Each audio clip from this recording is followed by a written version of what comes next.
Vemulawada rural మండలం నూకలమరి గ్రామంలో Congress party గ్రామ శాఖ ఆధ్వర్యంలో డాక్టర్ బిఆర్ అంబేద్కర్ 134వ జయంతి ఘనంగా నిర్వహించారు। ఈ సందర్భంగా వేములవాడ రూరల్ కాంగ్రెస్ పార్టీ అధ్యక్షులు వకళాభరణం శ్రీనివాస్ మాట్లాడుతూ ప్రతి ఒక్కరికి హక్కులు ఓటు హక్కు కల్పించిన గొప్ప మేధావి అంబేద్కర్ అని అన్నారు।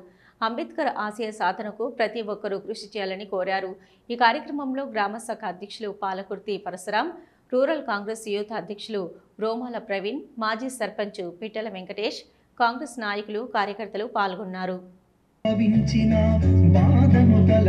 ఈ రోజు ఒక చరిత్రాత్మకమైన నిర్ణయం। గత దశాబ్ద కాలం నుంచి ఏబీసీడీ వర్గీకరణ కోసం పోరాటం చేస్తున్నటువంటి మరి ఏదైతే ఎస్సీ కుల బాంధవులకు ఒక తీపి కబురుగా ఈరోజు రాష్ట్ర ప్రభుత్వం మరి ఎస్సీ వర్గీకరణ చేసి 3 విభాగాలుగా విభజించినటువంటి సందర్భంగా మరి రాష్ట్ర ప్రభుత్వానికి ప్రత్యేకమైనటువంటి కృతజ్ఞతలు తెలుపుతున్నాం।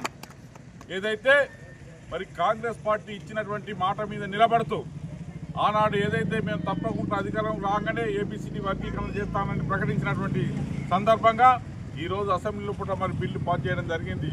రాబోయే రోజుల్లోపట మరి ఉద్యోగాల లోపల కానివ్వండి, చదువుల లోపల కానివ్వండి, సామాజిక వర్గం లోపల కానీ, రాజకీయ వర్గం లోపల ఉన్నటువంటి వాళ్ళకు మరి తప్పకుండా ఈ ఎస్సీ వర్గీకరణ కూడా మరి అమలు చేయబడతారని చెప్పి దీని ప్రభుత్వం వెంటనే మరి కేంద్ర ప్రభుత్వం కూడా ఆమోదం తెలపాలని చెప్పి ఈ సందర్భంగా వాళ్ళని కేంద్ర ప్రభుత్వం డిమాండ్ చేస్తూ మరి అదేవిధంగా మరి బీసీలకు కూడా 42% కూడా మరి ప్రకటించినటువంటి మరి మా గౌరవ ముఖ్యమంత్రి వాళ్లకు, అదేవిధంగా బీసీ బిల్లు పెట్టినటువంటి పొన్నం ప్రభాకర్ గారికి మరి దాన్ని బలపరిచినటువంటి పెద్దలు గౌరవనీయులు మన శాసనసభ్యులు ఆది శ్రీనివాస్ గారికి ప్రత్యేకమైనటువంటి కృతజ్ఞత తెలుపుతూ మరి రాబోయే రోజుల్లోపట ఇన్ని పనులు చేస్తున్నటువంటి మరి కాంగ్రెస్ పార్టీకి మీరు అందరూ అండదండగా ఉండాలని విజ్ఞప్తి చేసి సెలవు తీసుకుంటున్నాను। జై కాంగ్రెస్।